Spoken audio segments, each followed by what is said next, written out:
안녕하세요. 하나님의 말씀을 배달합니다. 요교교회 박연성 목사입니다. 오늘 공동체 성경 읽기 본문은 민수기 30장에서 31장까지의 말씀인데요. 그중 오늘은 31장 1절에서 5절까지 봉독하고 함께 묵상하도록 하겠습니다. 여호와께서 모세에게 말씀하여 이르시되 이스라엘 자손의 원수를 미디안에게 갚으라. 그 후에 내가 내 조상에게로 돌아가리라.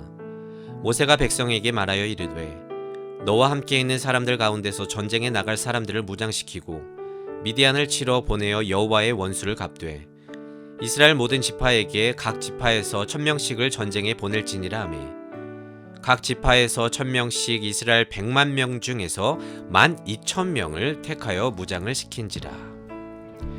오늘 말씀은 하나님께서 미디안에게 원수를 갚으라는 내용입니다. 근데 미디안 말고도 이전 발람 선지자를 데려다가 이스라엘을 저주하게 한 모압이 더 원수짓을 한 것 같은데요. 하나님은 미디안을 원수로 지목했고 그들에게 보복을 명령하셨습니다. 근데 왜 그랬을까요? 미디안이 더 악하기 때문일까요? 그래도 모압은 아브라함의 사촌 롯의 민족이라서 그럴까요? 물론 성경은 왜 그런지 이유를 말하고 있지 않습니다. 다만 여기서의 핵심은 하나님이 미디안에게 원수를 갚으라 하는 것이 주가 명령하셨다면 그게 주의 뜻임을 알고 순종해야 한다는 것입니다. 특히 보시면 미디안과의 전쟁을 하러 가는데 각 지파에서 1000명씩 선발해서 총 12,000명을 내세워 전쟁할 것을 명령했다는 것입니다. 근데 민수기 처음에 인구조사를 했을 당시에 싸움에 나갈 만한 인원이 61,730명이었습니다. 그래서 전쟁이니만큼 예를 들어서 60만 대군을 이끌고 총 공세를 펼치면 쉽게 이길 것 같지 않습니까? 심지어 각 지파의 특수 요원을 선발한 것도 아니고 그냥 1000명만 뽑아서 가라고 하니 이해가 잘 가지 않습니다. 하지만 여기서 우리는 눈치채야 합니다. 하나님께서 싸우시는 방법은 우리와 다르며 그래서 이 전쟁은 능력과 실력의 문제가 아니라 믿음과 순종의 문제라는 것입니다. 하나님이 우리보다 실력이 떨어질까요? 절대 그렇지 않죠. 하나님께서는 더 나은 방법이 뭔지 모르지 않고 무엇이 효율적인지도 아십니다. 하지만 이렇게 명령하시는 것은 이스라엘이 하나님만을 의지하기를 원한다는 것입니다. 한계가 있는 우리의 지식과 경험으로 예측하고 확률을 따지기보다 전적으로 하나님께 맡기는 훈련이 지금의 전쟁의 준비라는 것입니다. 그리고 이게 앞으로 살아갈 가나안 땅을 살아가는 방법이기도 하고요. 근데 여러분, 순종의 결과는 무엇입니까? 결국 이스라엘은 승리를 했습니다. 하지만 그 가운데서도 끝까지 순종하지 않은 자가 있었습니다.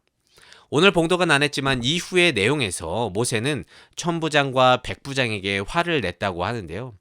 왜냐하면 그들이 미디안 여인들을 모두 살려주었기 때문입니다. 아마도 이들은 아무리 하나님의 명령이라도 그렇지 다 죽일 필요가 있을까? 그냥 데려와서 함께 살아도 크게 문제가 될 건 없다고 생각했을지 모릅니다. 하지만 하나님은 이들은 발람의 꾀를 따라 이스라엘이 음행에 빠뜨린 자들이라고 지적하고 있습니다. 그리고 이 부분이 우리가 항상 헷갈려하고 어려워하는 부분인데요. 우리는 주께서 구원하신 종으로서 주의 뜻에 순종하며 나아가는 백성들인데 꼭 자기가 원하는 것 앞에서는 내 생각과 경험을 앞세우면서 자기 뜻을 관철할 때가 있다는 것입니다. 그래도 이건 좀 아니지 않아? 그래도 이거는 하나님의 말씀보다 내 생각이 맞는 것 같아 하고 말이죠.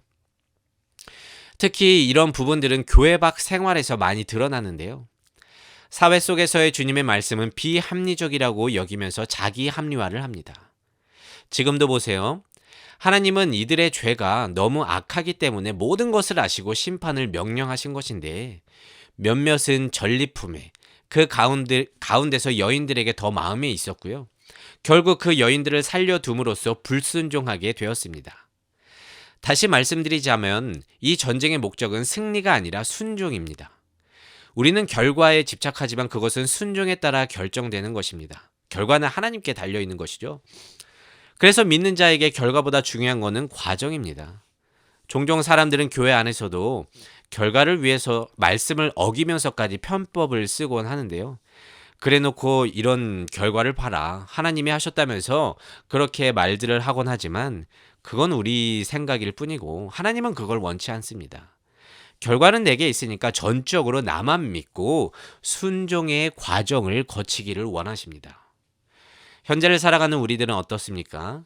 21세기 현대를 살아가는 우리에게 있어서 신앙은 어찌 보면 사치처럼 보이고 실제로 직장 내에서는 믿음대로 살아가는 게 어려워서 우린 내가 하고 싶은 것 앞에서 조금씩 주에 대한 순종에서 멀어질 때가 많은 것 같습니다.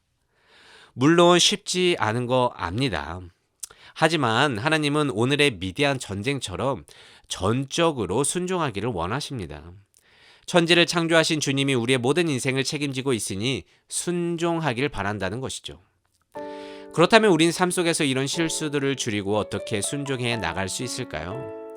원론적인 말일 수도 있지만 우린 항상 내가 누구인지를 생각해야 합니다. 밥을 먹어도 누구와 관계를 맺어도 어떤 일을 추진할 때도 나의 정체성을 확인한다는 것이죠. 내가 주의 자녀, 성도임을 항상 인식한다면 우리는 보다 말씀에 순종하는 삶을 살아갈 수가 있습니다. 여러분, 전쟁 같은 우리네 인생의 결과는 주께 달려 있습니다. 나의 능력과 실력이 아니라 주를 믿고 따르는 순종에 달려 있다는 말입니다. 그래서 항상 이 질문을 하면서 모든 문제, 모든 인생의 상황 속에서 이 질문을 하면서 삶을 보내길 원합니다. 나는 누구입니까? 나는 누구입니까? 나는 주님의 말씀에 순종하면서 살아가는 주님의 자녀, 주의 백성 된 자 아니겠습니까? 혹여나 이해되지 않는 인생 속에서 불순종의 마음이 불쑥 올라올 때가 있겠지만 그럴 때마다 내가 누구인지를 항상 자문하고 돌아보면서 무엇보다 말씀에 순종하면서 살아갈 수 있는 모든 요셉 청년부 되시기를 진심으로 소망합니다. 말씀을 묵상하면서 내 삶에 적용하기를 원합니다. 인생을 살면서 나로 하여금 순종하기 어렵게 하는 상황들에는 무엇이 있습니까? 그 속에서 주가 말씀하시는 바가 있다면 한번 순종해 보기를 결단해 봅시다.